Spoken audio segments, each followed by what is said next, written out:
good afternoon, everyone. Nice to see everyone again. I am Vera. A very good afternoon. Okay, so today I shall start today's session. All right, so we will not be keeping keep everyone waiting in a sense.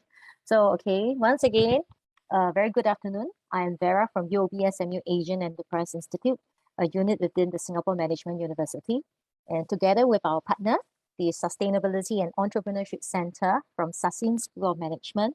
Welcome back to this third part of the SMU Sasin Sustainability Webinar Series for Asian family businesses. And today, our speakers are going to talk about how Asian family businesses attain sustainability through having the right corporate governance structure, hiring, as well as retention practices. Before we kickstart the session proper, please kindly note the followings. Okay, we are recording today's webinar, and here are some information which we would like to inform you.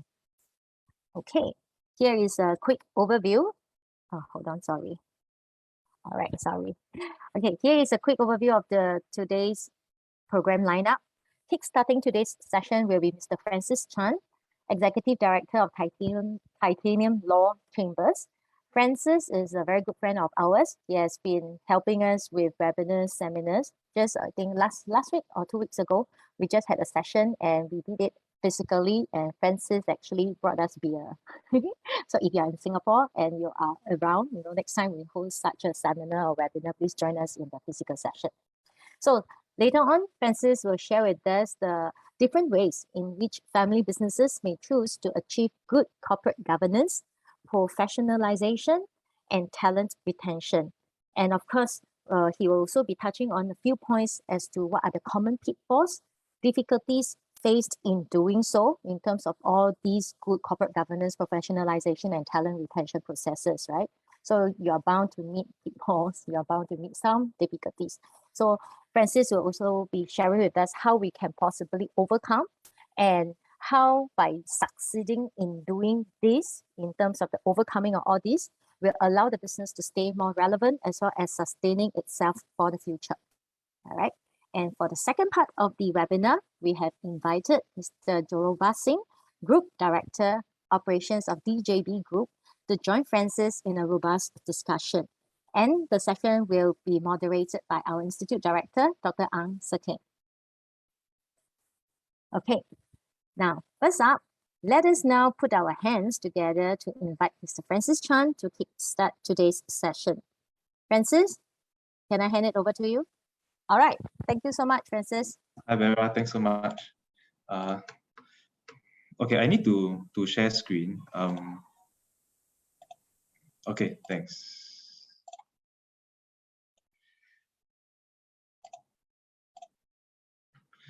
All right, and a very good afternoon to everyone, and thanks for spending your precious Friday afternoon with all of us. I know Friday is a good time for everyone to unwind and relax. So what I want to do is to keep this session informal. So if anyone has any questions along the way, please feel free to drop it in the chat or to just raise your hand, and I'll do my best to answer them.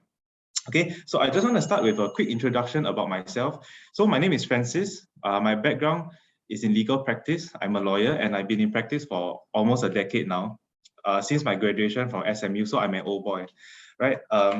So my area of focus in my practice is commercial law and employment law. So I wanted to marry these two areas in order to give a more holistic talk about the subject today, right? So in the course of my practice, I've as a litigator, I have come across a lot of unhappy, unfortunate situations, but I like to leverage on these types of experiences in order to share my knowledge and my experience with people like yourself, so that we can all learn together, right? As part of my commercial practice, I deal with a lot of shareholder disputes, a lot of director fights, and a lot of internal disagreements, especially between family businesses, right? And I know how sensitive it can be when you're dealing with a family business, because you're not just talking about the corporate, you're also talking about the family itself, right? So I hope that some of my examples can help the audience here today to learn a little bit and maybe gain some insight as to why corporate governance may be important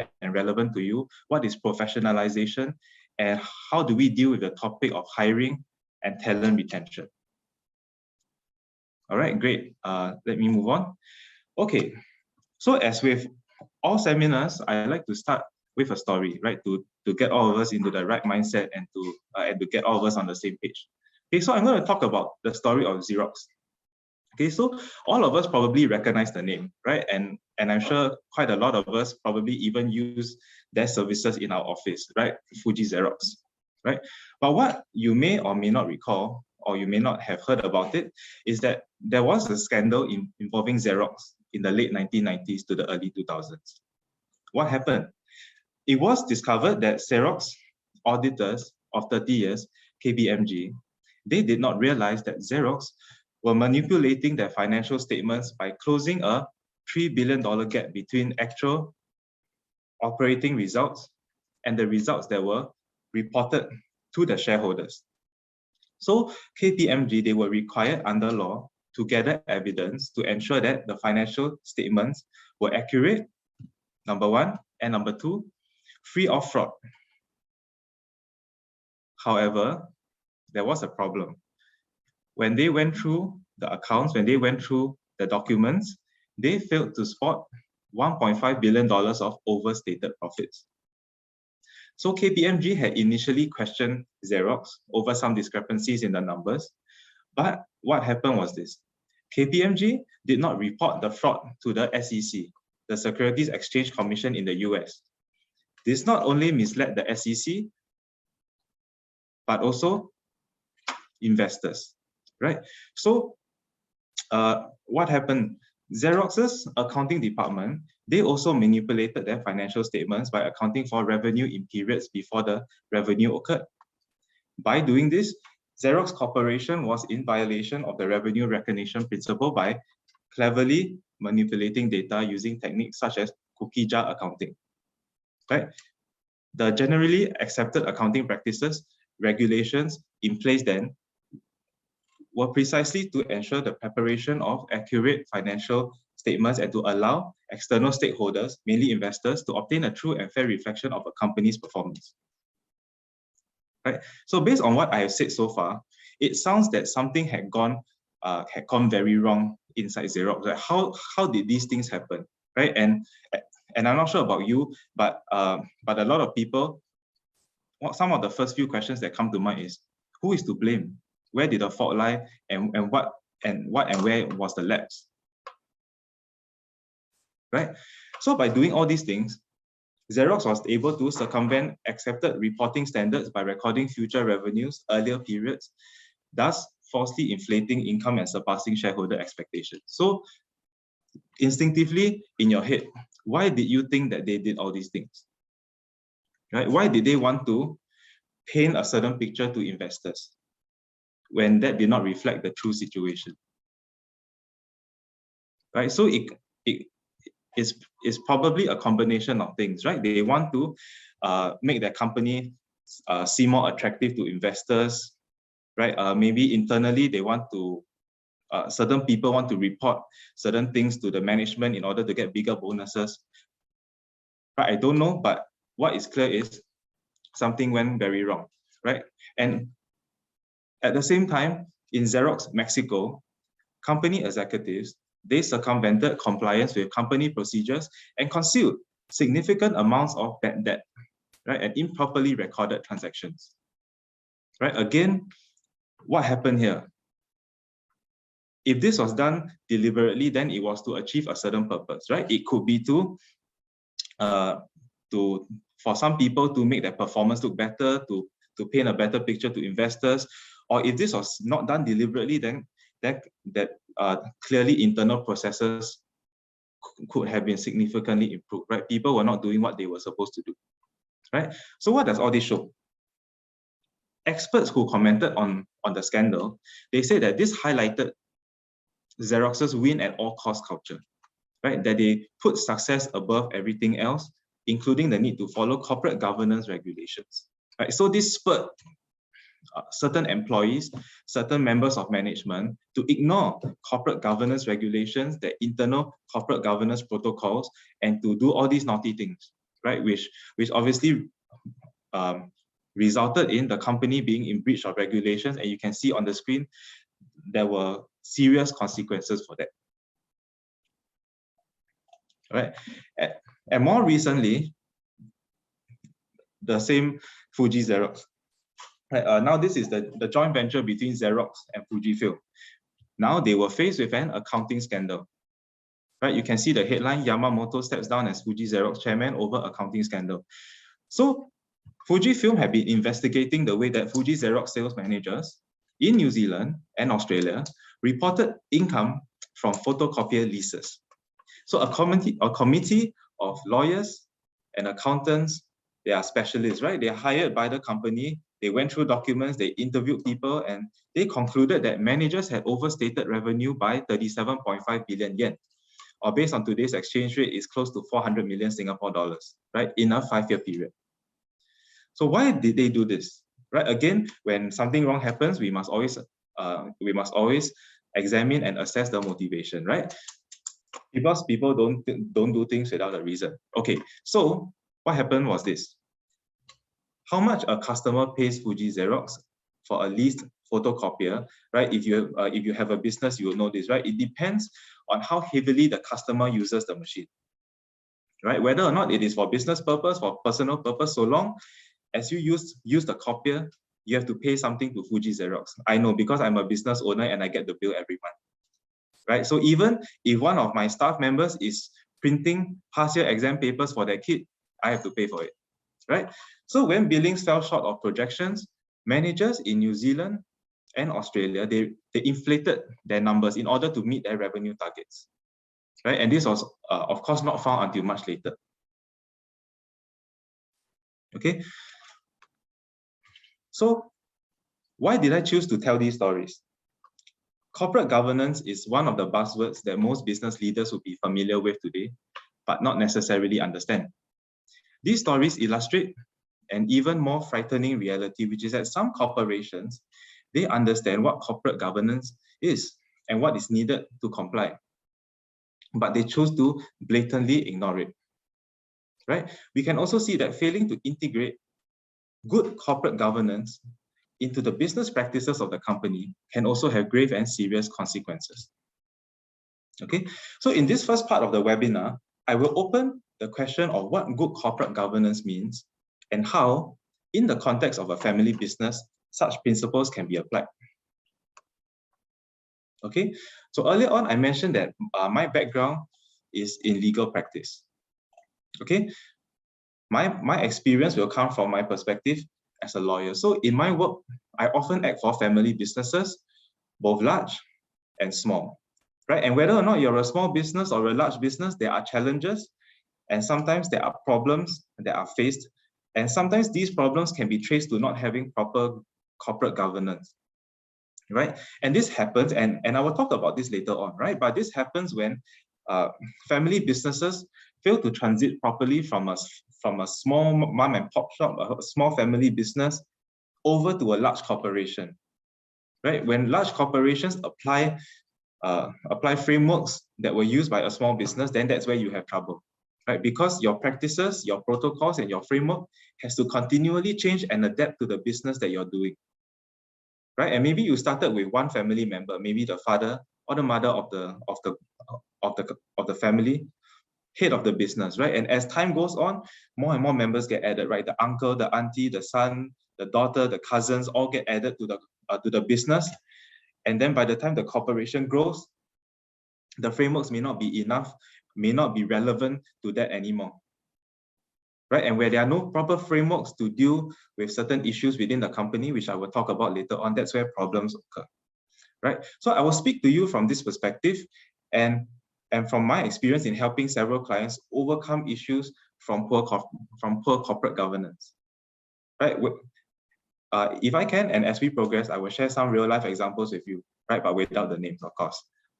Okay, so back to corporate governance. So even if we don't understand what it means, right? I'm sure no one in this room will disagree that good corporate governance is necessary, right? If I were to say to you as a business leader, if I were to say to any of your bosses, if you have a boss, do you think your company should have good corporate governance?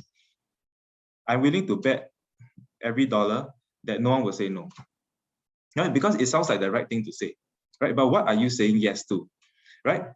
Another question that is commonly asked nowadays: do you agree that companies should do more for society? Do you agree that corporate social responsibility is good? Right? Most people will agree. Some because it's the right thing to say, right? And if you say no, you're afraid of the voice of judgment, right? But whatever your view is, you must know what you're agreeing to. So what is good corporate governance? What is corporate governance to begin with? Right? So in order to buy into this, and in order to get your stakeholders to buy into this, we must first understand what is corporate governance. Okay, so I want to start off this part by referring you to a quote. Okay, and I decided to take this quote from Investopedia because I think most people would be familiar with this, and I think that the definition is simple enough. Okay, so what is corporate governance? Corporate governance, as you can see on the screen, is the system of rules, practices, and processes by which a firm is directed and controlled.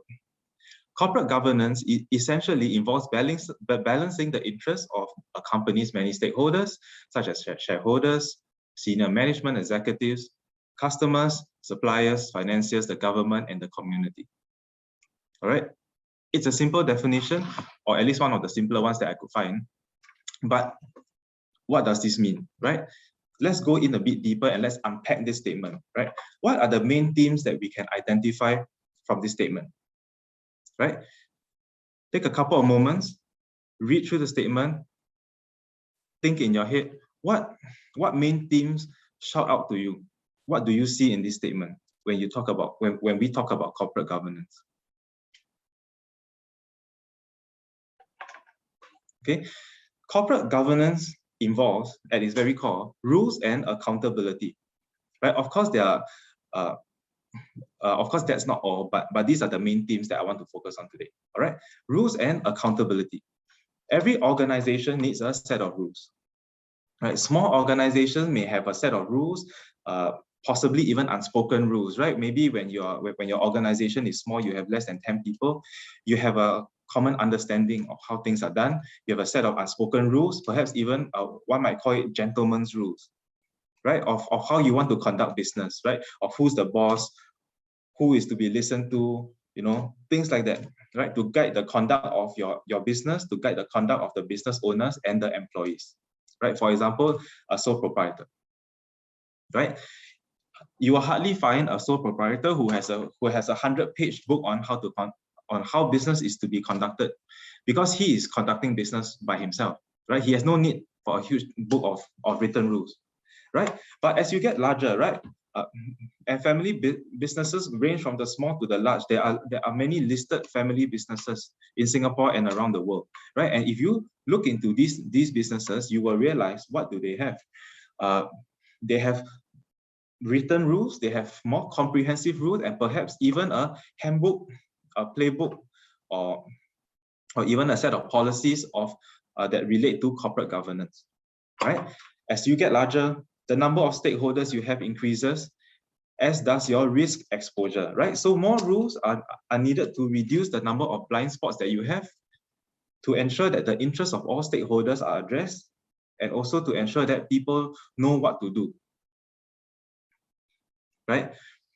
When it comes to rules, right? If you're talking about 1, 2, or 3 rules, right? It's not that difficult to remember, right? But as you get more, right? If you go to a restaurant, if you order one item, the waiter probably doesn't need to take the notepad out, right? But the moment you have a table of 10 people, then the notepad comes out, it has to be written down, right? Because people forget and people don't know, right? So same with corporate governance, right?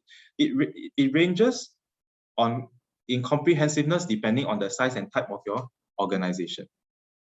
Okay, but that is not all. Having a set of rules is not enough. Now, this is where the board and the management of company comes into the picture, to make sure that the rules are not just followed, but applied in a manner that takes care of the interests of all, if not most, stakeholders, right? These people also ensure that when the interests of stakeholders change, and when even the stakeholders themselves change, the rules can either be amended to reflect current needs, or to apply the rules in a manner that takes the changes into account. So in short, rules cannot be blindly applied, right? Rules are good, but only if they are properly applied, enforced, and changed with the times, right? And company management is accountable to the stakeholders, right? Without a good sense of direction and the ability to motivate the right people to do the right thing, no organization will last long. All right, and that's the first statement that I hope everyone can take away from today's webinar. Right, without a good sense of direction and the ability to motivate the right people to do the right thing, no organization will last long. Okay, so now we have an idea of what corporate governance is. But what about good corporate governance, right? And before I go into that, I want to ask everyone on this webinar a question. Okay, I'm going to show you a scale, and I want you to think. Honestly, you don't have to tell anyone, you don't have to tell me, but just think, where are you on the scale? Okay, it's a simple one. Okay, so first, there are 3 points on the scale from the left to the right. Okay, so all the way on your right, all the way on your left, you may be at the stage where you're wondering, what is corporate governance, right? And if you're wondering about the question, then this webinar is perfect for you. Okay, to learn what corporate governance is, right? This is where you have to take your first step. Okay, and next, what do we have? You have some level of corporate governance in your organization, but the way that you do it is minimal legal compliance when necessary, right? So if you didn't have to do it, you wouldn't do it. Okay, is that you? Or are you on the extreme right of the scale where your company has good checks and balances, a comprehensive corporate governance framework, management supports and your management supports and complies with the framework, right? So you don't just have a set of rules. You go beyond that to make sure that what you're doing is best practices. You're not doing the legal minimum, and your management is supportive and make sure that the framework is complied with, right? So I think this is a good point for you to think, where are you on the scale, right? It could be in between points, right? But it's good to have an idea of where your organization is. Okay, so I would like to distinguish the two, corporate governance and good corporate governance, this way, right? Having corporate governance in your company can only mean that you are doing what is required of you by law, right? And the minimum that you can get away with, right? You are doing what you need to do in order not to be fined, in order not to have your director hauled to court and charged, right? Charged by the authorities. Okay, but what does this mean? This means that the corporate governance that you have in place may not be sufficient to ensure that all stakeholder interests are accounted for, because you're just doing the bare minimum, right? If the law didn't tell you to do it, you wouldn't do it, right? It's not sufficient to prevent internal abuses, right? And perhaps not even relevant or suited to your particular company, right? Especially if the framework that you have in place, you just copied and pasted what another company is doing, right? Like your good friend who's also a business owner told you and bragged to you that he has a corporate governance framework in his company, and you tell him, hey, please tell me what you're doing, I will do the same thing in my company, right? But it may not be relevant to you, right? On the other hand, good corporate governance will include a system that is comprehensive and relevant to your company, right? It extends beyond having a rule book to ensuring that there's integration of those rules into company culture, right? Meaning to say, even if no one is looking, none of your employees, none of your directors, none of your management members will try and do something funny or try and do something naughty, right? Because there is a culture of we are all here to do good together. We are not going to do anything that is not right. Okay, and that is one of the consequences of good corporate governance. Okay, so I have listed some factors here. It is not exhaustive, but I think it is good to give all of us an idea of what we talk about, or sorry, what we mean when we talk about, what we talk about when we say good corporate governance, right? So you have best practices versus legal compliance, right? So first and foremost, as a lawyer, I have to say that legal compliance is of course important, right? So for example, if you're a company in Singapore, you have to make sure that you comply with the provisions of the Companies Act, right? Even your directors are subject to specific provisions in the Companies Act, right? But remember, the law only prescribes what is minimally required to protect stakeholders, right? Is your intention to simply protect stakeholders and the company from fraud, which should not even happen to begin with? Or is your intention to create a well-oiled machinery integrated with a culture of honesty which will survive generations and also help the company survive generations, right? And I'm going to go with the theme of thinking about today and tomorrow versus thinking about years down the road, right? Short term versus long term, right? This brings us to our second point. The focus should be on the long term rather than the short term.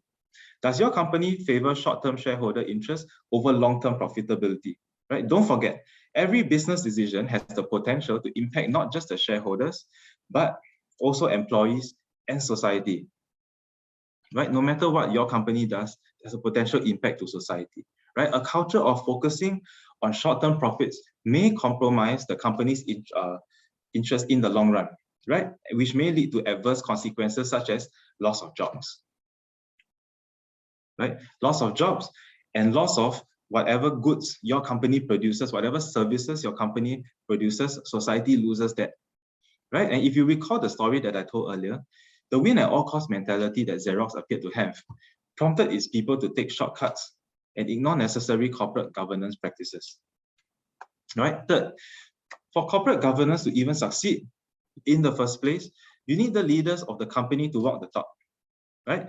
Employees take guidance from management, right? Like it or not. Okay, I'm sure I'm seated amongst business leaders here today, and we all know this. Employees take guidance from management. No matter how thick your corporate governance rulebook is, if employees see you cutting corners all day long, they too will cut corners.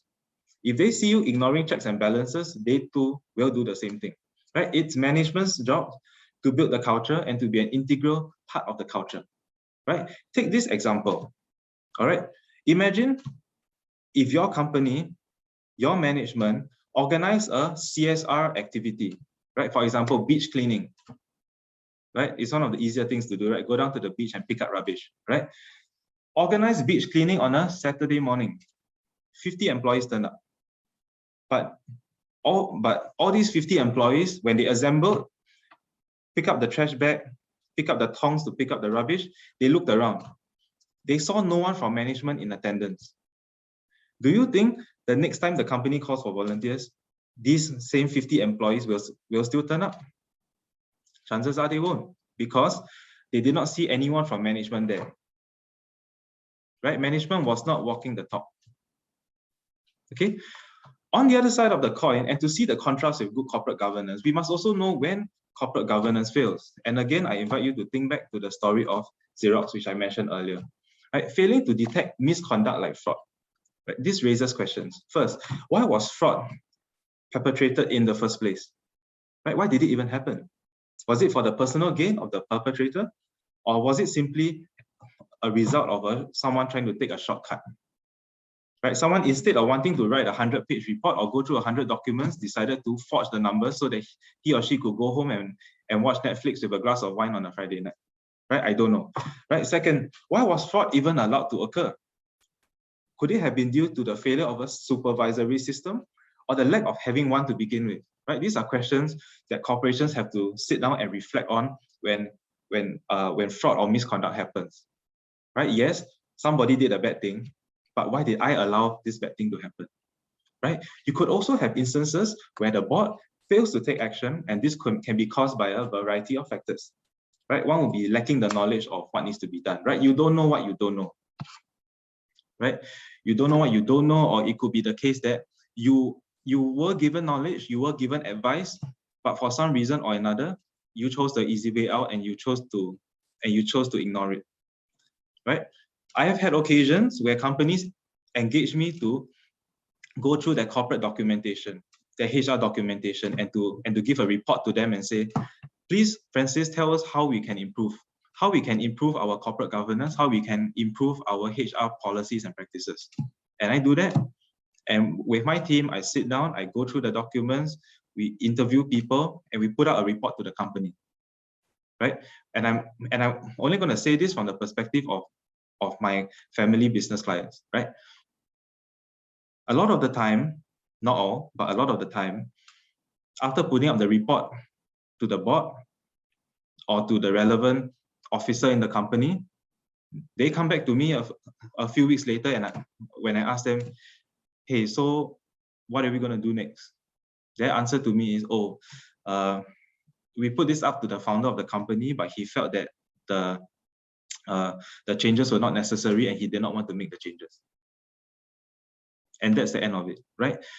So sometimes people can engage professionals with the best of intentions, but if you, without a good reason, don't follow the advice of professionals, then things like that will happen. Okay. All right. So by now, it must be obvious why good corporate governance can only benefit your organization, right? And all of us, before coming to this webinar, already probably have a good idea about it, right? But I've listed some of these reasons on the slide anyway. Okay, I'm not going to go through each and every benefit. Why? Because as I've mentioned, I believe no one will disagree with me that good corporate governance is necessary, right? If you disagree with me, please raise your hand and we can have a debate about this later on, right?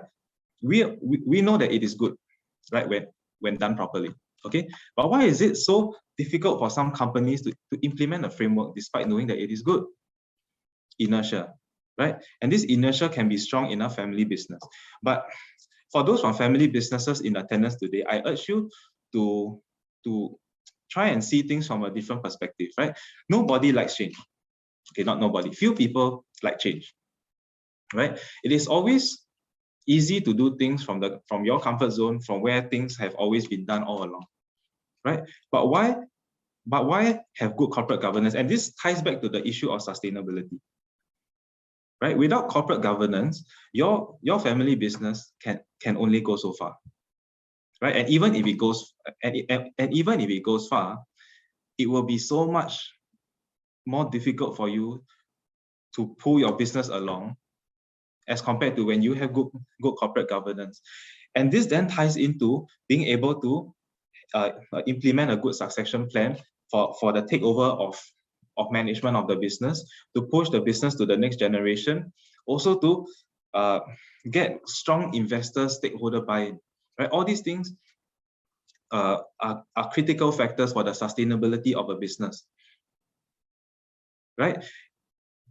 Visualize this with me, okay? If you have two houses, one house is very clean, spick and span, all the furniture are arranged very neatly, there's no rubbish on the floor, it's all clean, right? And then you look at another house, right? Yeah, it is a house, it has furniture inside, it has belongings inside, but things are messy, things are all over the place. If you, a potential house buyer, walk into both houses, which one are you most likely to buy, even though they're exactly the same area, same space, and have the same items inside, right? It is so much easier to convince people to do things and to talk about the value of your company when your house is in order, right? And this goes to sustainability.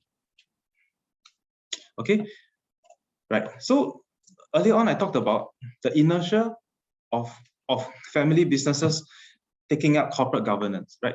So it can be more challenging, right? Because you have overlap of family roles versus corporate roles, right? So as opposed to a normal private-owned business, a family business owned and run by family members cannot ignore the fact of the familial relationship, right? Tensions and hierarchy from the family can spill over into the boardroom, and there may be a tendency to favor family members over other stakeholders, right? When it comes to issuance of dividends or even nepotism, right? When you favor family members when it comes to hiring, right? I'm sure many of us have heard of stories about incompetent family members being paid a handsome salary to sit in the office and play games on their handphone, right? Simply because he or she is a family member, right? And I'm not saying every family business has has that person, but it happens, right? And is that good for the business?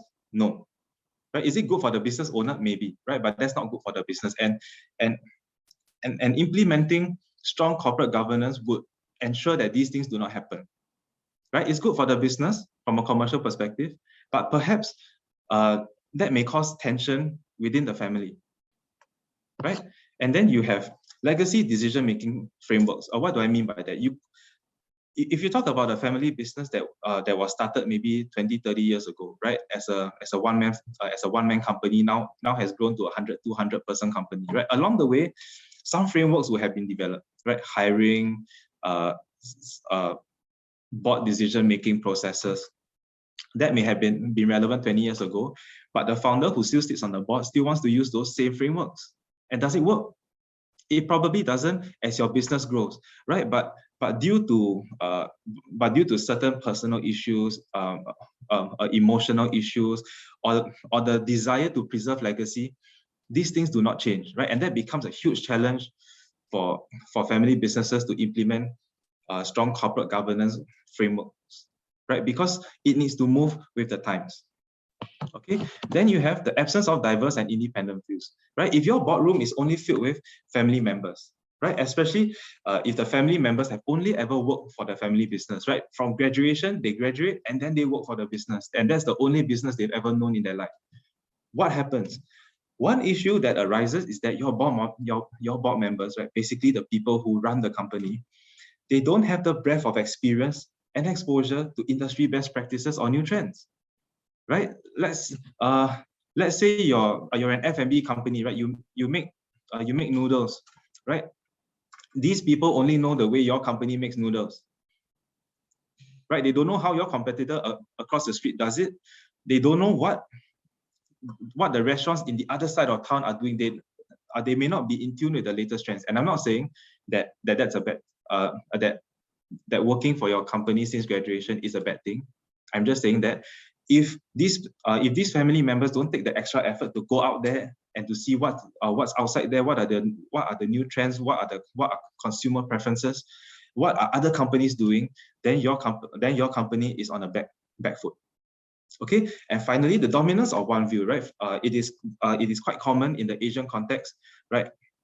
We are very strong on family, and the head of the family always sits at the head of the table, right? So you can have situations where the boardroom is dominated by this one member, right? The founding father or the founding mother of the company, or even the grandfather or the grandmother of the company, right? And then this makes it challenging to implement new processes, right? Only because it can be for reasons as simple as the head of the family is so entrenched in doing things a certain way, right? And he forgets that he has a board, right? But the board is so used to listening to this head of the family that the head of the family always gets his way, right? So that's something that always stands in the way of progressing with corporate governance in a family business.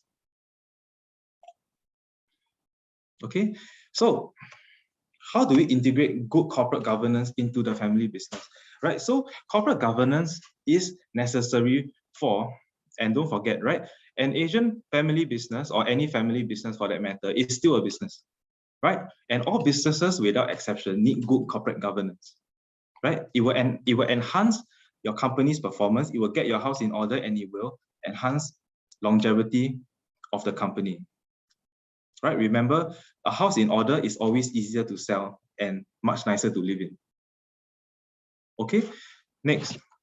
Consider if your current governance structure is working for your business, right? A lot of business owners, right, can get caught up in the day-to-day hustle and are focused on the next project, delivering the next batch of goods, what's our bottom line, what's our cash flow, right? Seldom do we sit back and think, wait a minute, is our governance structure working, right?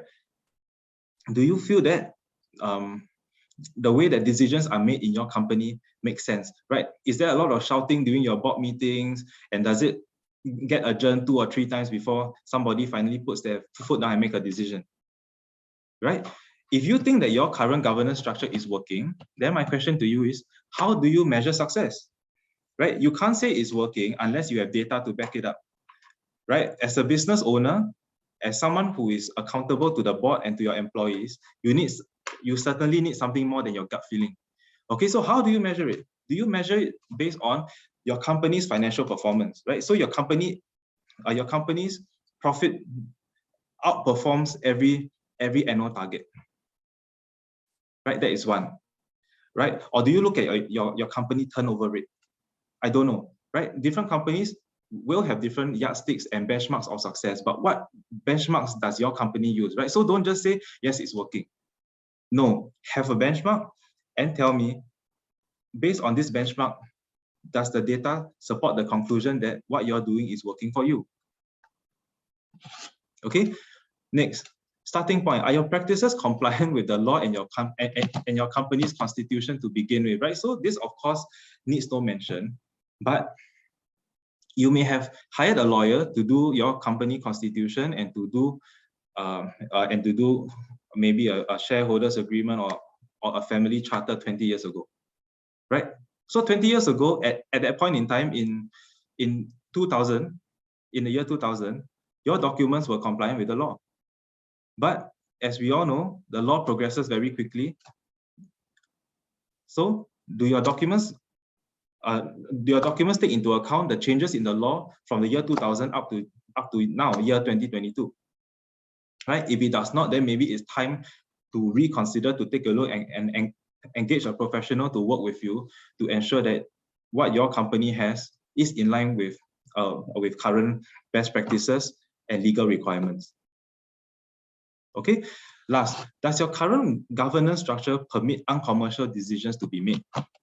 Right. So if you think about business decisions that are made by or business practices allowed by your company's management, have you at any time looked at them and thought to yourself, wait a minute, this is uncommercial, this is unjustifiable, why would anyone do this?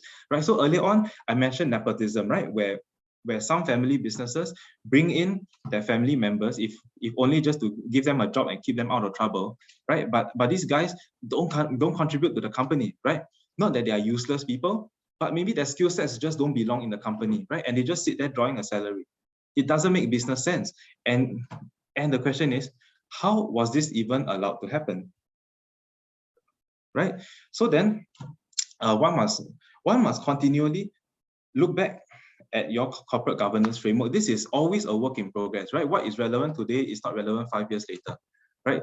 So you have to keep, from a business owner perspective, you have to keep looking at what your company is doing, what your management is doing, and ask yourself, is this ideal? Is this working for us? And how can we do things better?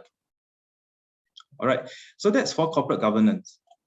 Okay, I'm going to move on to professionalization. And again, I want to give you a definition of professionalization from another organization, INSEAD. Okay, so again, I picked this definition, which I thought was easy to understand. Okay, professionalization is the process that aims to transform the firm from being dependent on a single key figure, the founder, to having an organizational structure.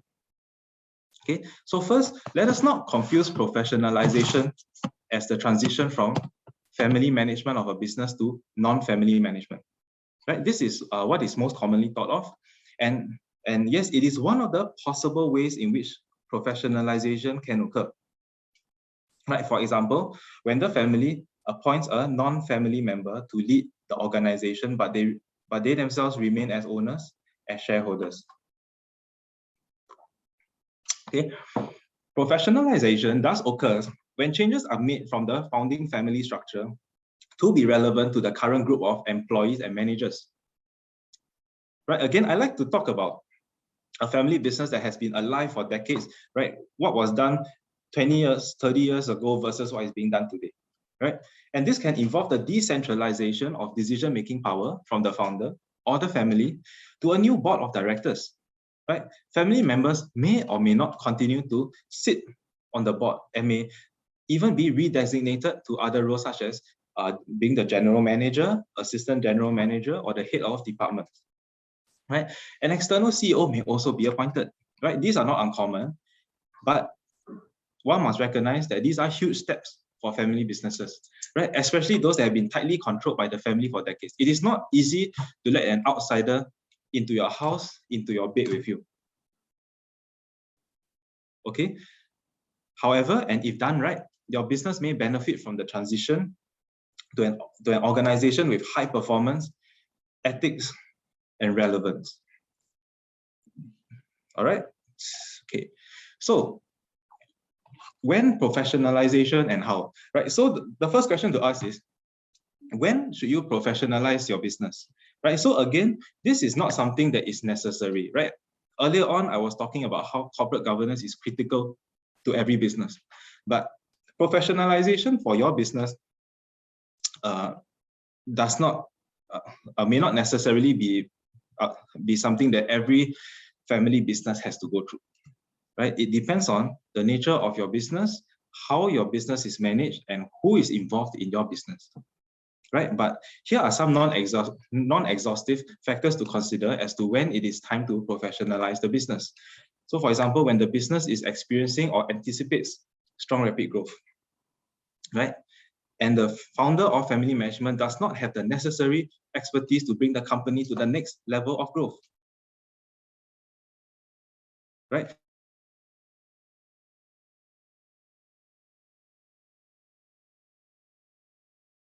And it is considered an enlightenment when you need professionals to do what they are best at doing, right? So for example, if is doing very well in Singapore or in Thailand, right? Doing very well in the local market, and you want to expand to the rest of Asia, right? Does your current management, does your members of family have the expertise and the know-how to lead this expansion, right? Of course, in the context of a family business, we always want to let our family members lead, right? But perhaps in such a situation, it may make sense to get in a team or to get in somebody experienced to for example, be the regional head and to lead the expansion from your respective country into the other Asian countries, right? Like Vietnam, Indonesia, China, Japan, so on and so forth, right? Because if you don't have that knowledge, then as I always tell people, then please don't pretend to have it, right? If you without the knowledge or without the experience, you've never been to Indonesia before other than that one trip to Bali on the beach, right? Then don't pretend to know the Indonesia market, right? Because you may get your hands burned and it would potentially have catastrophic consequences for your business, right?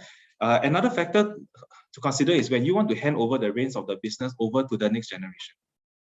Right, so again, this depends how familiar the next generation is with the business, how long they have been with you, right? If your next generation still young, but you want to hand over, then perhaps you may need to bring in someone older, someone with more experience, right? And I apologize for using the word older because I don't like to confuse age with experience, right? But somebody more experienced to work with the next generation and to bring them up to speed, right? Because if you can't be there, if you as the 70-year-old founder cannot be there, then bring in somebody who is experienced enough to lead the younger generation. Okay, so now we've talked about the when professionalization. Now we talked about the how. Okay, so the first question to ask is what professional expertise does a company need, right? So as you grow, right, in the beginning, you're doing all of the work yourself, right? You're the sales director, you're the HR director, you're the admin director, you're the finance director, you're the welfare director, right? But there will come a point in time where you need experienced people to do all these things, right? You need a HR team, you need an accounting team, a finance team, a legal team, and you need people to head these departments, right? You may even need an experienced industry player to come in as a CEO, chief marketing officer, chief finance officer, so on and so forth, right? And your family may not have people that can do these things, right? So that is when you may want to consider looking outside instead of for lack of a better word, stubbornly insisting that no, this must all remain within the family. But I strongly believe that people should do what they're good at. And when you need a professional to come in, then just bring in a professional. Okay. Second thing, is your management effective, right? Your family board may have been effective when the business involved 50 employees, but will it still be as effective when your company may have already grown to 100, 200, 500, 1,000 employees, right? Can your existing small family management team cope, right? If not, then maybe it is time to change the board, bring in more people, and decentralize the functions, right? And the last one, can your business benefit from hiring key external personnel, right? So again, it depends on the kind of experience that you have in the company, right? Based on the people that you have, do you think that you require external expertise, right? If you want to expand regionally, do your children, do your siblings, do your parents have that experience in doing so? Right? So bringing in external personnel may not always be a bad thing. Okay, and I just wanted to end off this portion by showing you this story about how Yu Yan Sing, they are a TCM and a traditional Chinese medicine company in Singapore, household name, everybody knows them, right? They are an example of a Singapore company who appointed a non-family professional as its CEO, right? So in October 2017, this gentleman called Aaron Boy, he was promoted from COO to CEO following the retirement of 70-year-old Richard Yu that you can see on the screen, his handsome face. He was at the helm for 30 years.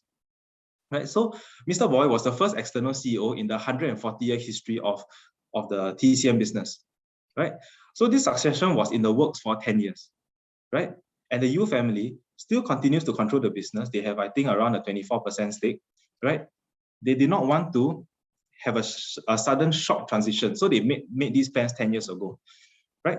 But to help with the transition, Mr. Yu, Richard Yu, he stayed on as non-executive chairman while two younger members of the Yu family have taken on leadership roles.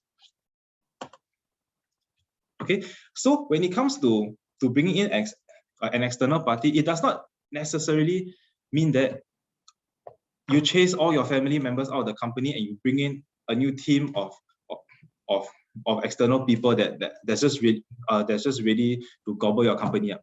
No, there can be transition plans, and that also ties in with succession plans, which I don't have time to talk about today, but as you can see, that all goes to the issue of sustainability, right? How do you transit your business onto the next generation?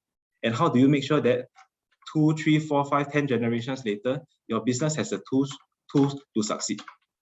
Right? You can't predict what's going to happen 10 generations later, but at least with a good corporate governance plan in place, or even a professionalization plan in place, you're at least assured that at least in today's generation, there can be a smooth transition over to the next. Okay, all right. I'm aware that I'm running out of time. I just want to quickly go through the last part, which is on talent retention. Okay, sorry, Jennifer, how much time do I have left? I think I have about maybe 10 minutes left. Yes. Okay, thank you very much. Okay, so when we talk about sustainability, obviously we need to talk about the issue of talent retention, right? Why? Because you cannot sustain your business if all your employees have left you. Okay, so I'm going to talk about this topic, which is something close to my heart also. I'm an employment law practitioner, but I'm also the HR director of my firm, right? So I see all these issues come out all the time, right? And I want to share some of my experiences with you. So I want to ask two questions now, right? Why do people leave organizations? And what makes people stay in organizations, right? Take a minute, think about it. Why? If you have faced a resignation recently, why do you think that person resigned? Or if you have someone in your company that's been there from day one, 10 or 20 years, why do you think that person is there?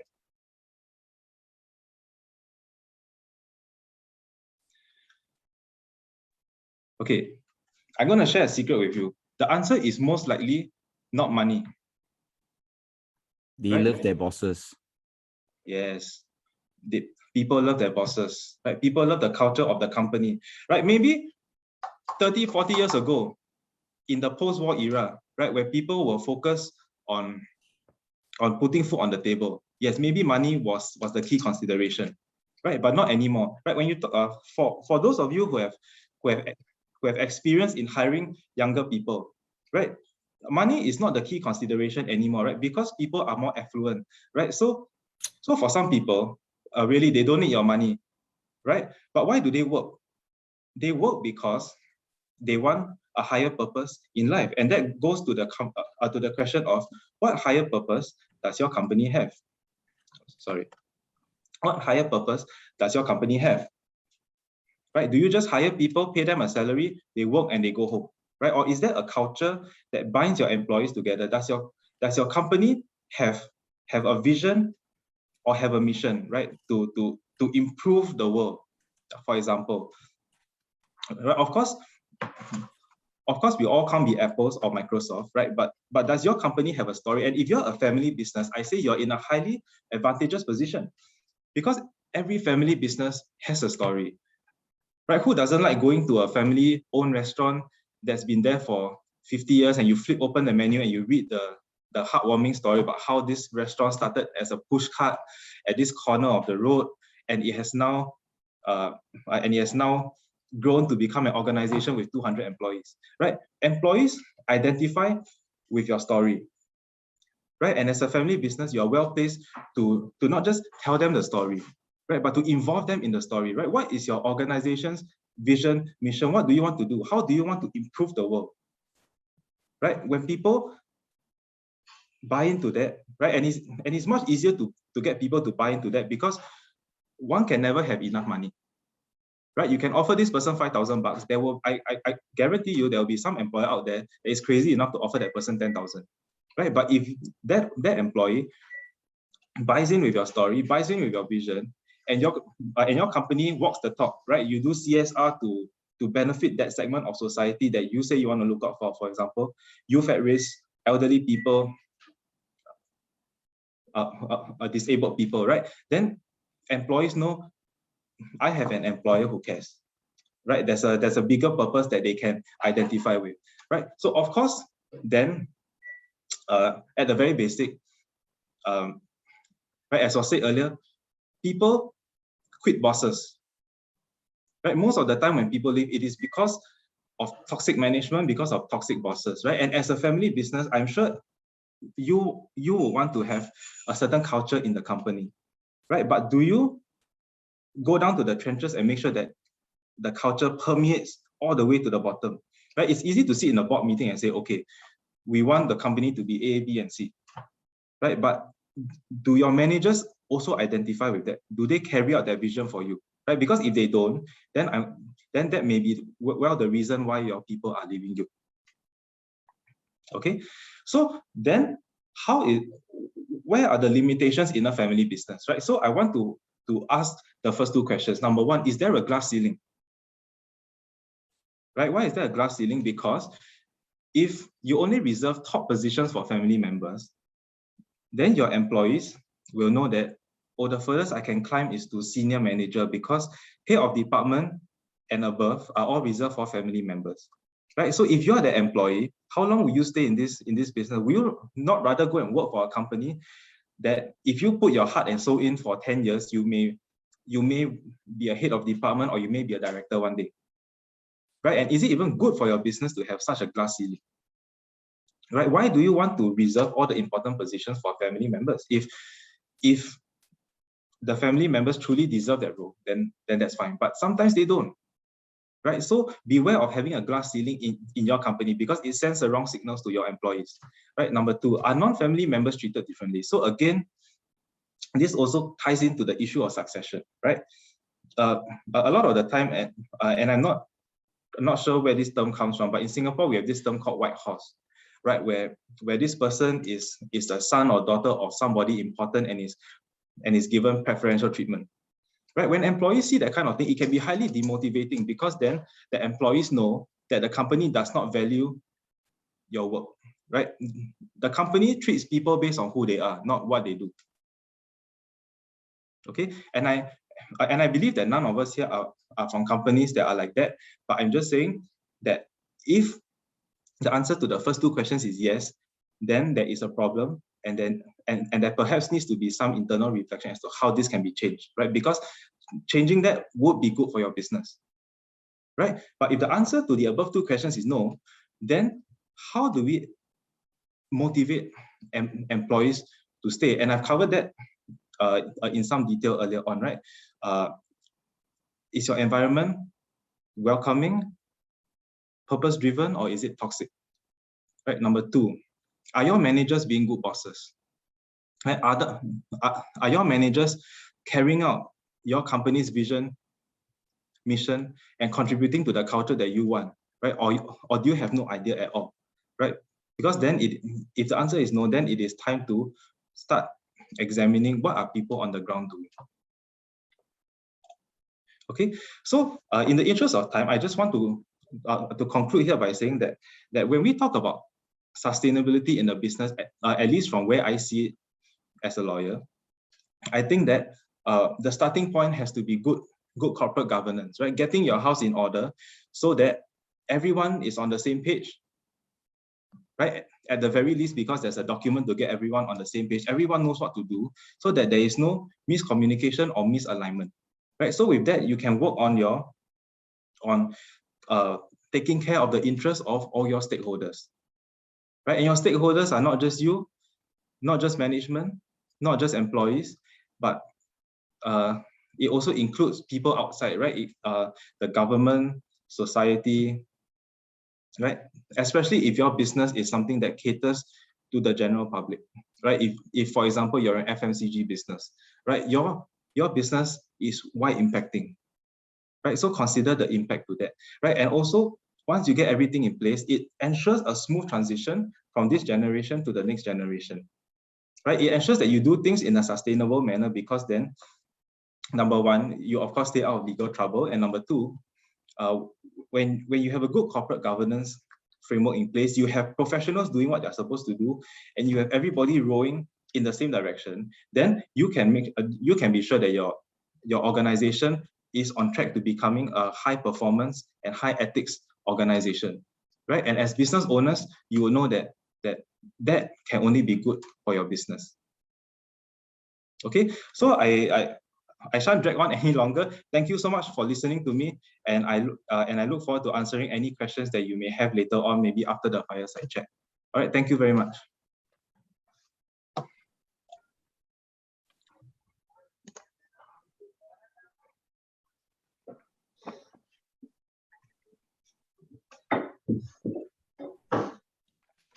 All right. Thank you, Francis, for this sharing. Interesting. Yeah, but it's really a lot of food for thought, right? For all of us. And there's so many things whereby you know it's the right thing, but whether you answer yes and you really do it or not is really another matter altogether. So it's really about us holding ourselves accountable and doing the things right and doing the right things even when no one is watching. All right. Okay, now let's move on to the next session where we, hold on, yeah, I bring out the slide. Okay, now this is the session right now where we are inviting in Jorova. Hi, Jorova. Yeah, Hi. Yeah, to join Francis in this robust sharing, a fireside chat on sustainability of the family business with good corporate governance, professionalization, and strong talent retention. And Jorova, from our understanding, has been working a while with Francis already. So there will be good sharing coming from this discussion. And this session is going to be moderated by Dr. Ang Ser King. Boss, over to you, yeah? Hi, good afternoon, everyone. Thanks so much, you. Francis, for your sharing. I'd just like to begin by saying that having good corporate governance can be very rewarding and remunerative for companies. One of my dissertation topic is about succession. And if you look at empirical evidence in the West, succession with a family member, right, usually leads to value destroying situations where, because of the limited pool that you have, right, talent pool that you have, you generally will not get the kind of talent that you want, right? So it destroys value. Now, my data set, right, is actually Asian. So what I found is that in Asian family businesses, right, when you appoint a family member, right, and you set up your family governance correctly, right, it can lead to very good governance outcome, a very good profitable outcome, okay, which is kind of different from the Angmo situations, right? So it helps, or it's rewarding, right, if you kind of set it up right. Okay, so here I'd like to kind of weave you guys into this panel discussion, and we will also take questions as we go along. Yeah, all right. Now, of course, we would actually start with some warming up questions, and I'd like to tap on Jerova's expertise. He's been working in the family business, and we'd like to kind of also ask him a question or two, right, on his situation. Okay. Now, before I do that, right, I'd like to kind of throw the floor open to both of you, Francis and Jerova, on what do you think, right, from your experience, are the three most biggest challenges, right, confronting Asian family businesses when they are looking at growth and scaling their business and sustaining their existing business? Anyone wants to go first? Jerova, maybe you? I believe the first challenge will be the family itself. I mean, coming from a family business, second generation now, I believe the entire family has to be in sync when you really want to scale your business from an SME, from a sole proprietor, and then from an SME, and then up to the corporate level as well. So I believe the first challenge is the family needs to be in sync, and the family also needs to let go of certain roles and responsibilities in the organization in order for the organization to grow. I believe the second challenge that SMEs and especially family-owned SMEs face is attracting right talent and also retaining them. One thing is to attract the talent, to grow your business, and I believe again, that it shouldn't be based on the family member, employing another family member. It should always be based on the merit of who is employed. And retention is the most important thing, for a business. Once you attracted the talent, you need to keep that person in the organization and grow that. I mean, you should grow the organization together with the talent that you have basically employed. The third challenge, I believe, that we usually face, is the financing, in terms of to scale and to grow. In terms of financing, I believe the first issue is that SMEs, a lot of SMEs would like to have a good governance system, but however, the day-to-day running of the organization is usually prioritized. Cash flow sometimes can be an issue, but you have to start somewhere. And if you really want to scale and you want to grow internationally, you probably have to set off budgets, set aside budgets to have a proper governance system, as well as to let the family step back at times, and allow the professionals to do their work. So I believe these are the three challenges that Asian businesses, family businesses usually face. Thank you. Francis, anything to add? Okay.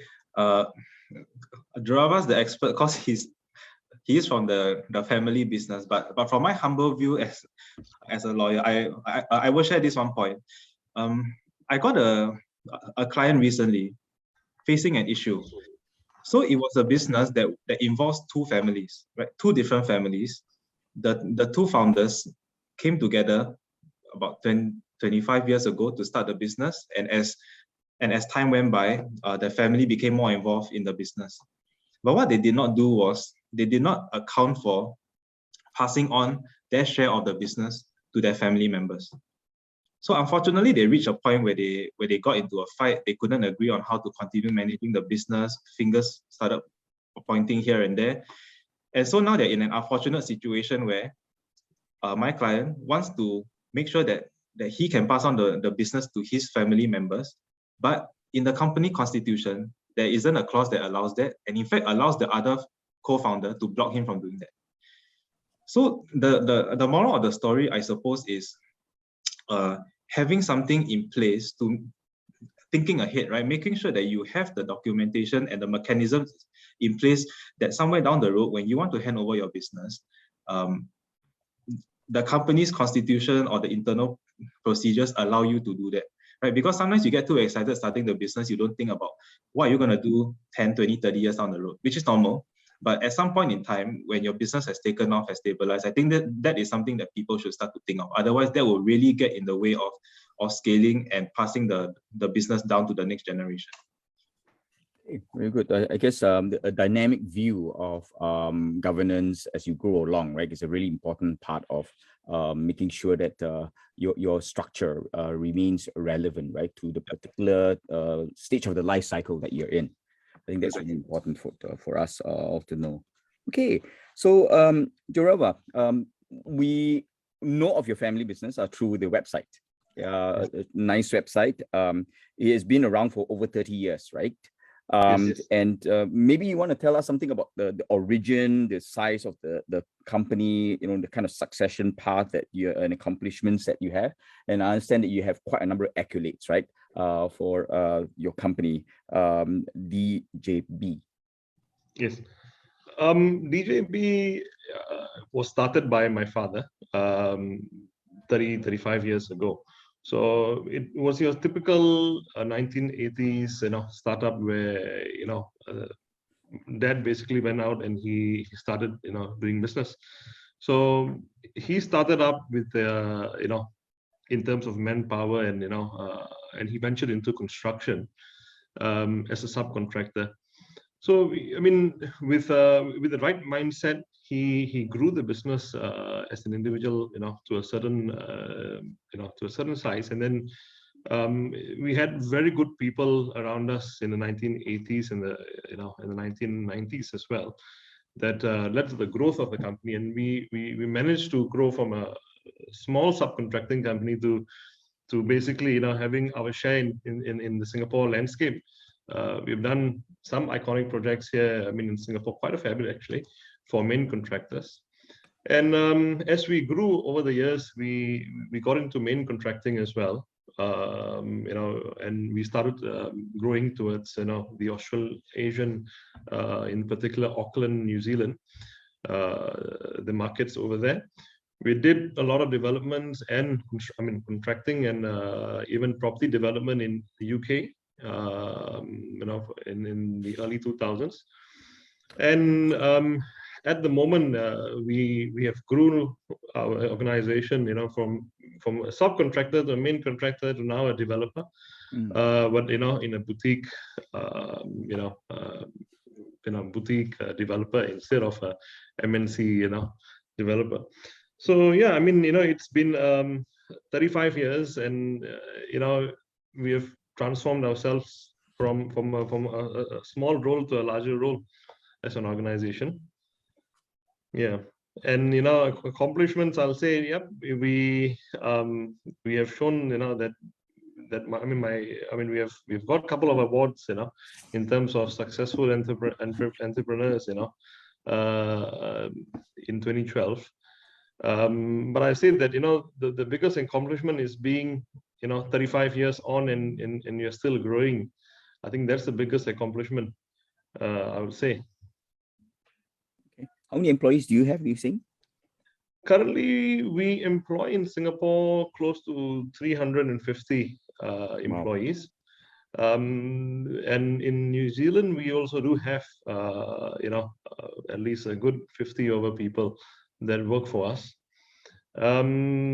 In terms of growth, we believe that we are able to scale, and we have a project in India where we believe that our number of employees will probably increase to 500 to 600 within the next 3 to 5 years. Okay, thank you. Oh, that's a pretty big accomplishment. About 400 employees, or at least more than 400 employees. Yes. Okay. Now, based on the 35 years experience, and then just maybe curious about your entry into the business. Different family businesses, right, have different rules when it comes to next gen taking over. Yes. For example, Lee and Fang in Hong Kong basically says, well, you can't enter the family business unless you go out and rough it out, right? You're only successful, only when you're successful outside that you can actually come back into the family business. Now, in your case, what's the situation like? Like, how did your dad, right, ease you into the business? Were you a child labor just like myself? Okay. it's interesting because why? See, my dad has never. I mean, he's the best dad around. Yeah, he's the best businessman in terms of my view. But he was never a good teacher in terms of guiding the family member into the business. So his way of teaching was basically, I'll put you into a situation, you go, you jump, you make the mistakes, yeah, but you do not start at the top, you start from the bottom.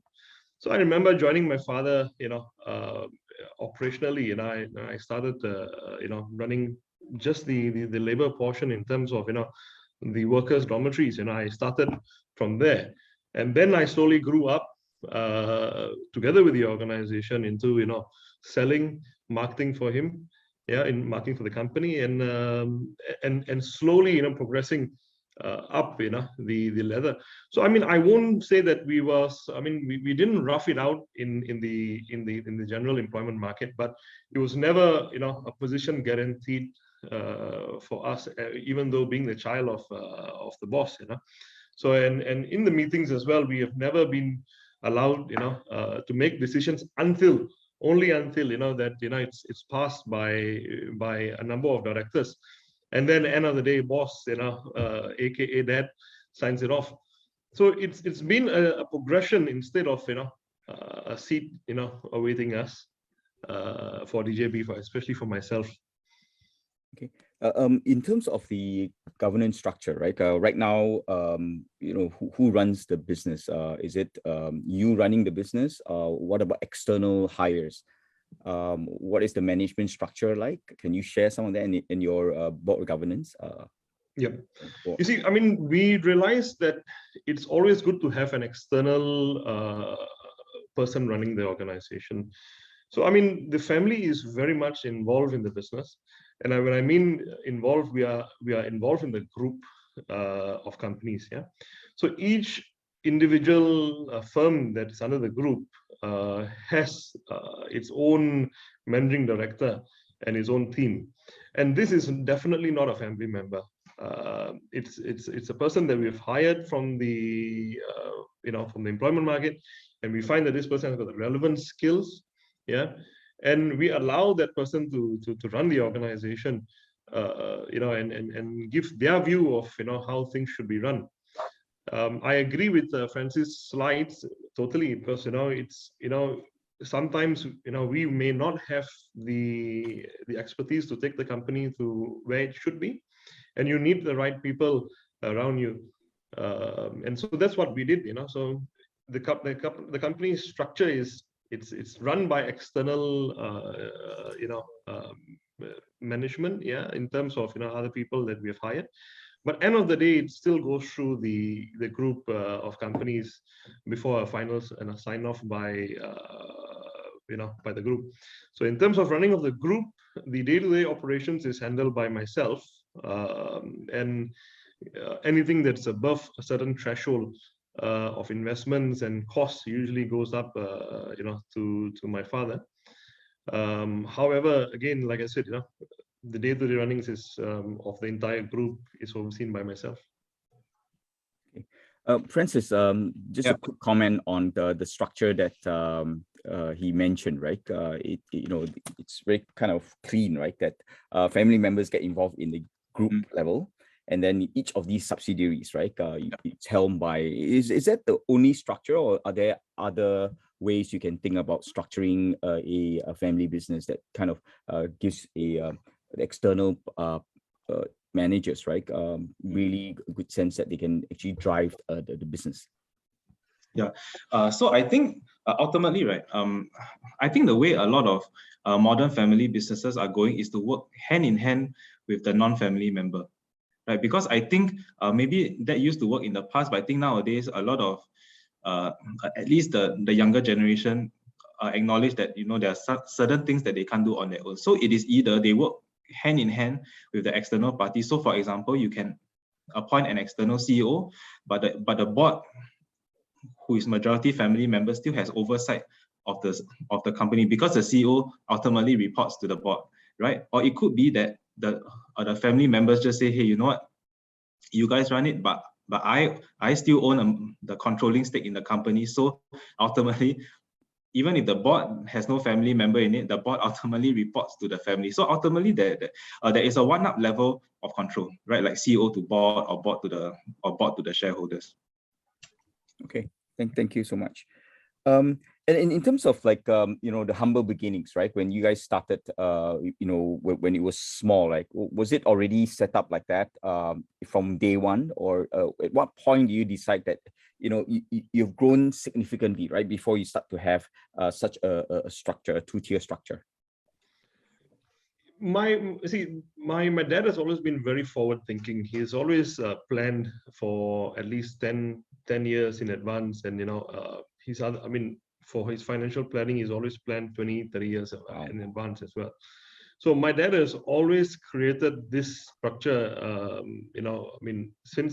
from what I can remember, is since the 1990s, 1992, if I'm not wrong, 1992, 1993, he started putting this practice of having, himself, aside, letting members of employees of the organization run the organization, and he always had this governance in place, and it's just something that we have inherited from him, mainly because it's been a successful structure of running the organization.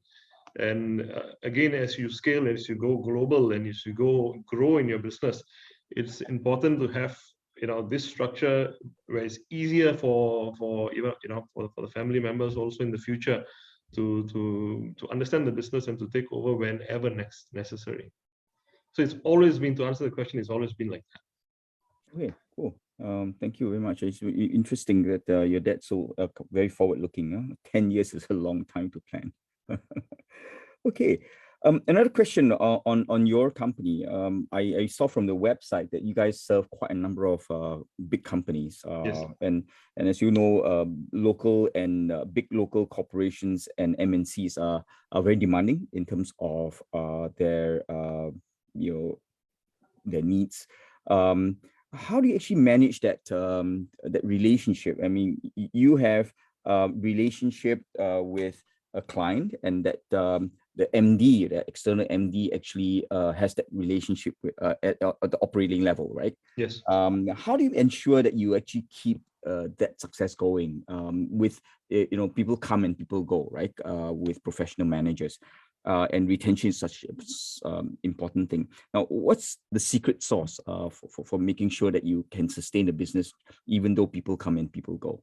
And that's one of the biggest problems with a lot of SMEs, right? Retention. Yeah. See, I mean, in terms of the secret, I believe, it's providing the best possible service that you could probably give to your customer, number one. And when I mean your customer, is not only your paid customers that you're doing business with, but it's also with your employees as well. So we have it's always been for us, in terms of service to our employees, is we take the time as the family to go down to the ground, right up to the worker level, and understand, even to our foreign workers that is actually working with us, to understand their issues. So we have this system of having a regular meetup with our foreign workers on site. We have these regular meetups with our customers and our clients as well. So we try to promote ourselves in terms of having the best possible service to the customers, and even to our internal organization, to our employees as well. So I believe the secret would be giving, showing a bit more care, to everyone around you, as well as showing more interest in the business, and understanding the business as if it's as if it's your own self, instead of looking at it as a business. I believe, Now, Francis mentioned a couple of times it's not about money. I'm not sure whether that's applicable to everyone. Now, besides money, right? And they obviously must be paid a certain amount, right, to be competitive, right? Now, other than money, what do you think motivates your younger generation? And again, Francis mentioned a couple of times, younger generation. What other things do you kind of look at, that will actually help to retain younger next gen leaders? who are external, particularly? I believe they would like to see that that they have that ability to grow as a person as well. Yes, I agree with Francis. A lot of times it's not about the money. You can pay someone a very a handsome amount of money, but if they do not if they do not relate to your cause, or they do not relate to you as a person, you do not find that they will stay with you longer. They won't stay with you for how for many years especially. And I believe that what inspires younger people to stay is the cause itself of the business. And whether are you making a change, are you making, is it the traditional style of doing business, or is it something that's very hip, very in to today's generation? And I believe that's the key to actually to attract the younger generation that is actually coming into the employment field. And especially younger leaders, they must relate to you and you must relate to them. That synergy between yourself and employees must be there. Okay. Francis, you want to pick up on that? Any other points you want to supplement? Yeah, so I think that I think one thing that we have to bear in mind is that we are now living in the age of social media, right? Maybe 20, 30 years ago, when people were not happy in the workplace, they don't really have a place to go and vent it, right? But now, if the employer does something that is perceived to be unfair, to be unjust, to be unreasonable, you have social media to go and rant, and then you have social justice warriors who add fuel to the fire, right? So it is, companies are, I would say, are in a very tight position because they must know that they can always easily, at a snap of a finger, be subject to the court of public opinion, right? So with the advent of social media, it is much easier for employees to seek alternative views, and then people will embolden them. So I think when it comes to employee satisfaction, it cannot just be about the fair treatment, but it has to be about perceived fair treatment also, right? And not just fair treatment, right? Because fair treatment is what is how I am supposed to be treating you, right? But how do we go above and beyond and make the employee feel that I'm not just treating you fairly, I'm really valuing you as a person, right? That I value you not just because you're a good employee, but because I value you as a person who happens to be a good employee. So I think all these, apart from the money factor, apart from the vision, mission of the company, it is also important for businesses to have some form of framework in place to ensure that employees feel taken care of. Okay, thank you. You just reminded me, social media is not only dangerous for businesses, it's also very dangerous for universities. If students are not happy, Yes. and they perceive an unfairness, right? Yes. They can actually go to social media, and you can actually start to get to do damage control. I mean, that's once the word gets out, the damage is done, regardless of whether or not you're right or wrong. Nobody cares anymore. Yeah. Very true. Totally agree. Now, I have one last question for Francis before I open up the floor for our questions, right, from our audience. Francis, I've been working with SMEs for the last 17, 18 years, right? And very often we hear things like, the issues with SMEs on sustainability, right? Self-inflicted. Do you agree with that view? Okay. It's a good question, and I will start by saying I think self-inflicted can be a bit harsh. Okay, I will say this. When a business first starts, they tend to make business decisions a certain way, right? When you're sitting in your office where there's no one calling to give you business, and then people come in and they say, hey, do you want to do this? But instead of $100, will you do this at $50? You might make the decision to do it at $50 because some revenue is better than no revenue, right? But if you look at it 10 years later, you would think, why was I so stupid back then? Why would I do this for $50? But at the time, it was a good decision. So in that sense, are such decisions self-inflicted? I would say no, because it made sense at the time. But when you talk about self-inflicted issues, what I would say is this from my personal experience as a lawyer, and I think I mentioned this earlier during my talk also, which is when SMEs, not just SMEs, when businesses don't see the value in taking up professional advice and not listening to professional advice, right? So the first one is can be sometimes pound foolish penny wise, right? You try to take on the world yourself, not knowing what your limitations are, and you don't seek professional advice. That's self-inflicted. Worse still is when you get a professional to advise you and you don't take on the advice, and then that exact thing that the professional warned you about happens. That's also self-inflicted. So I think it is all about educating businesses to be not so much aware of their limitations, but to know what to entrust to the professionals, and how to work with the professionals to achieve an optimal outcome, right? Because as a lawyer, I sometimes tell clients things that they don't want to hear, but that is my job. So what I do is then I try and package it in a way that it is aligned with their commercial goals, and it is more palatable to them, right? If your house is on fire, I have to tell you that your house is on fire. I can't be always telling you your house seems to be of a higher temperature and smoke seems to be coming out of the window. Right? I can't be saying that. I have to tell you your house is on fire. But whether or not you take up my recommendation to call 995 or to connect the hose to the tap and to try and put out the fire, that's really up to the SME. So when advice is there and they don't take it up, that unfortunately I have to say is self-inflicted. And when it comes to the point about taking up professional advice, I think the barrier that a lot of SMEs face in particular is the issue of cost, right? But like what I always tell people when they talk to me, I always tell them, look, you don't have to take up the Gold Premium VIP package immediately, right? Do what is necessary for you, right? And it also depends on your stage of growth. If you're a new company, I won't tell you to spend $10,000 doing an employment contract that I would do for the CEO of an MSC, because it makes no sense to you. Do something that is stage appropriate for you, right? And then you won't be so overwhelmed, and you get enough to cover you at that stage. And as you grow, I the professional, and other professionals that you have will grow along with you. Okay, very good advice. Thank you, Francis. Now, I'd like to open up for questions. If any of you have any questions, there are a couple of ways of doing it. One is through the Q&A board.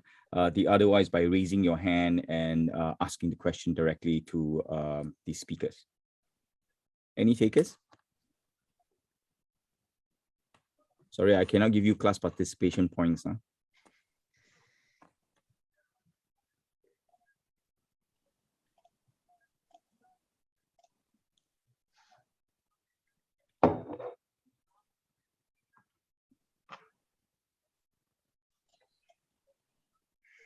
No.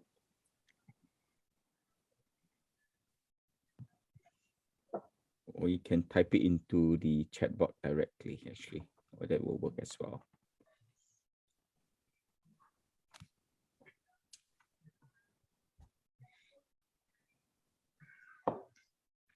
None? I think everyone wants to go for that Friday beer already. No mind, I'll just kind of ask a couple of questions, and then we'll see whether there are the other people who would actually have questions. Now,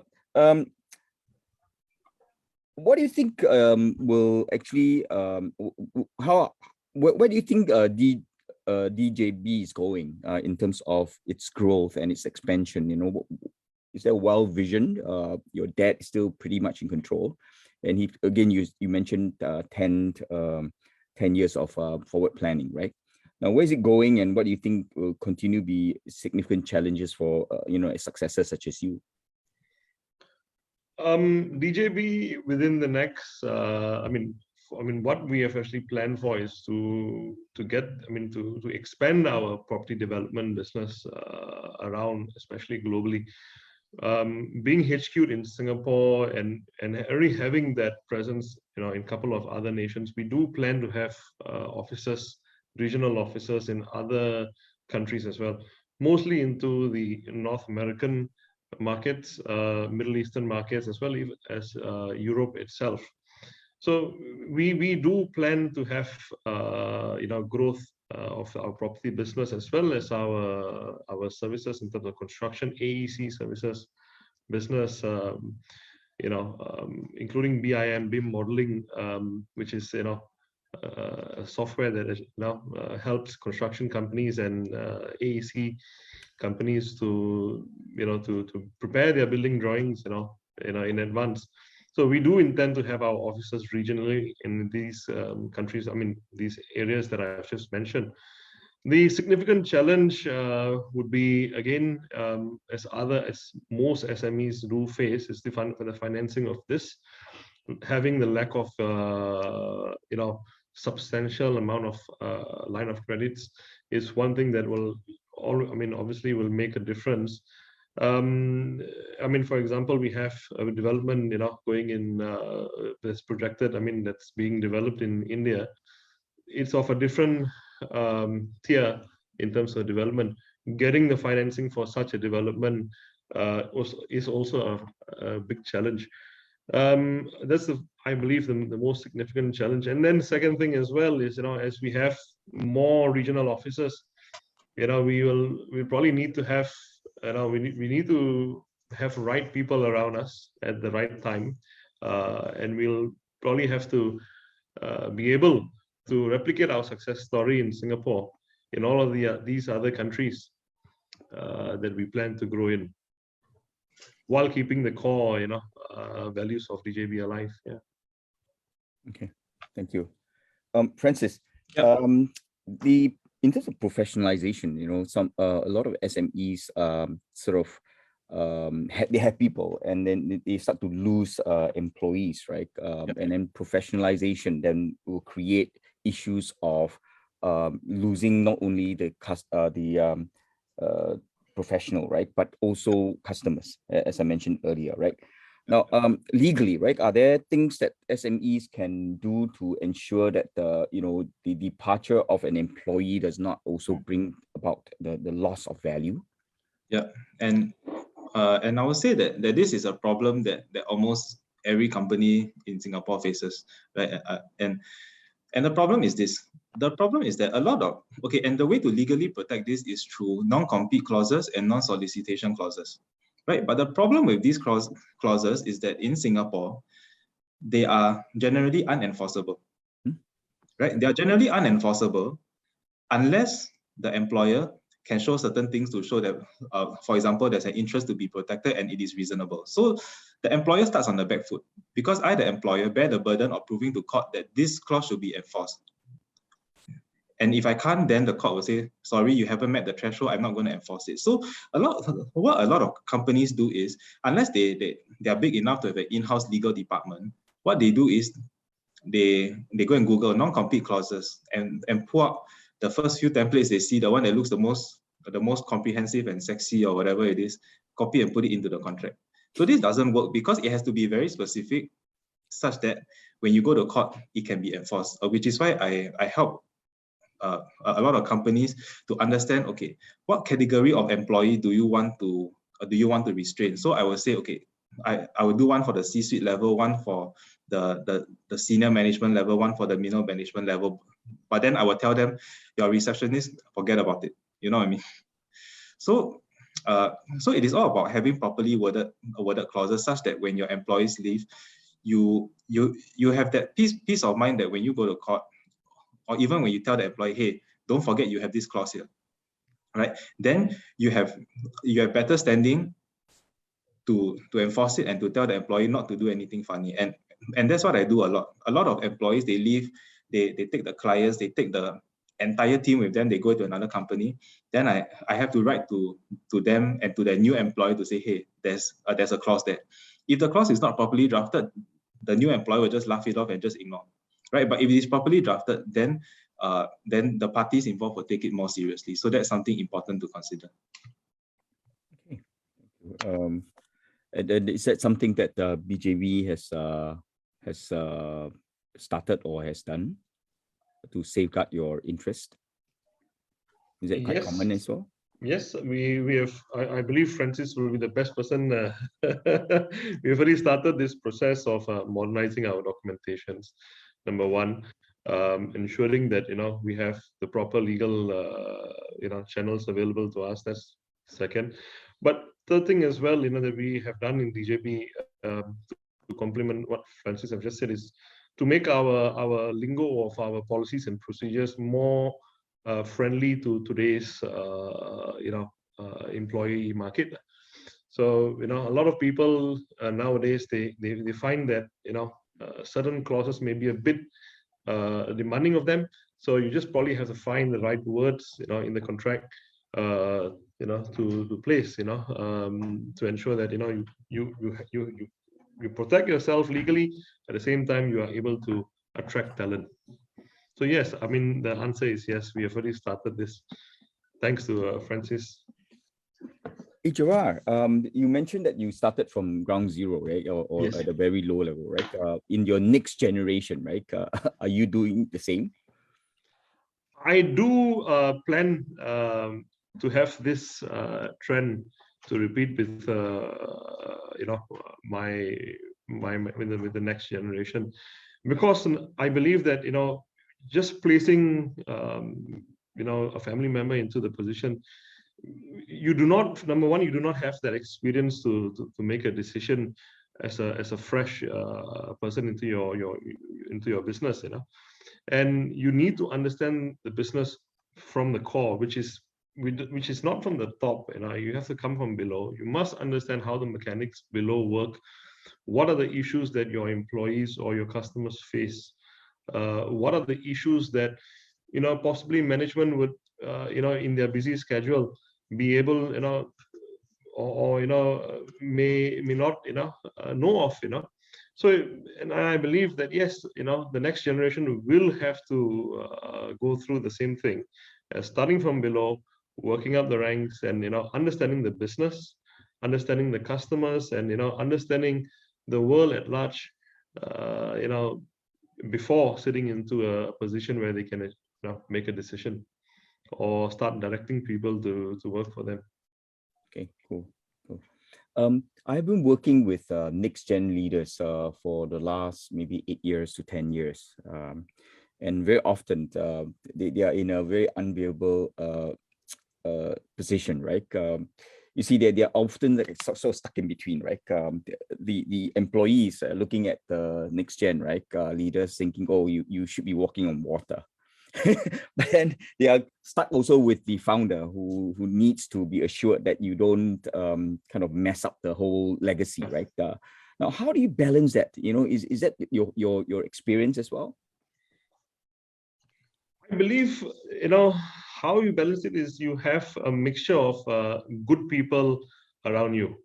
So one person doesn't make the decision.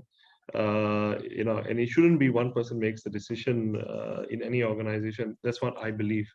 So, for example, whilst making a decision that will be significant in our organization, we usually, call in all of the necessary heads of each department. We speak to them, look, this is what I believe, and do you see that, this is a possible way of going forward? Because you need to sell this idea to everyone in the organization. Essentially, you need to sell it to everyone, so everybody needs to believe in it, in order for it to move. It's no point directing people, ordering them, look, you have to do it because I said so. Because why? End of the day, they probably will drop it off. They probably drop it off somewhere, and it will never materialize entirely. So I believe that you need to have checks and balances. Even being the boss as well, you need to have your checks and balances in place, in order to make a sound decision. And always, I believe that if your decision has to benefit everyone, or at least most, you can't make everybody happy, I understand that, but it has to benefit everyone at large, or most people at large.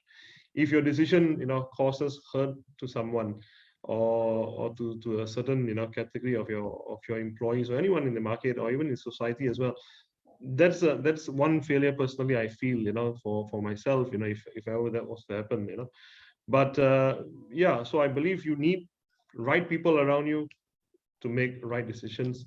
Shouldn't make decisions in rash decisions, need to, and exactly what Francis said in his lecture, that you need to have proper governance, right from the bottom, even for the boss as well.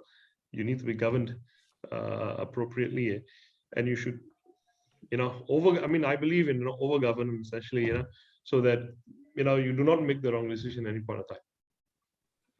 So it's quite kind of apparent that governance is not only for listed companies. Yes. Governance should actually be widely kind of be applied, right, at every stage along the way, because Yes. as a building block, as a foundation, right, Yes. you can build from strength to strength. And Yes. starting from very weak foundation, right, as your company grow, right, the problem can actually compound. Yes. And it gets worse as you go along. Yeah. Okay. I guess in some sense, that's where the self-inflicted pain kind of comes. You start from a very weak foundation. That's the reason why unless you revamp the whole thing, it becomes really, really difficult. Yes. Okay. Now, in closing, I'd like to ask you, right, if there were only one piece of advice, right, on sustainability of their businesses, right, to SMEs, what would it be for you? One piece of advice. I believe that you should always stay grounded. Yeah. Set aside the pride, set aside, yourself for a minute, and focus at everyone at large. Yeah. And you need to stay grounded with the core of your organization, with the society as well. And again, even though you may not have a governance system, always govern yourself and ensure that you are, you are doing exactly what you are preaching. I mean, so your actions must never speak otherwise. That's what I believe. Thank you so much. Wise words. Francis, over to you. One advice. Okay, I would say this. I would say that one must be honest with himself or herself. I think honesty is very important, because being honest allows you to acknowledge when you need to do something. It allows you to acknowledge when something is not being done, and it also allows you to I think as a business leader, honesty is one of the core traits that a business leader should have, because when you're honest, when you're sincere, people will follow you. And I think if honesty and integrity forms the foundation of your business, I think any organization, any business will be sustainable. Very good advice as well. Right. Now, I'd like to take this opportunity to thank both gentlemen for their time, but also for sharing your thoughts and your insights, right, in your respective businesses and your practices. Last questions for anyone in the audience.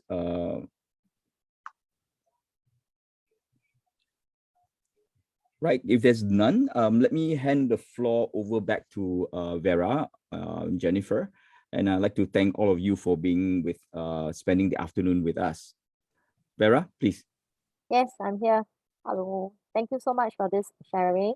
Okay, before I let everyone go, you know the drill. Okay, firstly, one set of information. So this is our third series, right? The third part of this 4-part series. So the next one is upcoming next month. So do join us. You'll be receiving the emailer once more for the registration. So be ready for that. And before you go, again, please help us with this feedback. And I always mention this, your feedback is always a gift to us and for us. So you will help us to better improve and enhance the sessions that we put forward to all our community. So I really appreciate if you can help us with this. Thank you so much once more to Francis and Jorova, and of course, Boss, for moderating the session. I'll see you guys very soon again, and have a very blessed weekend. Okay. Bye-bye.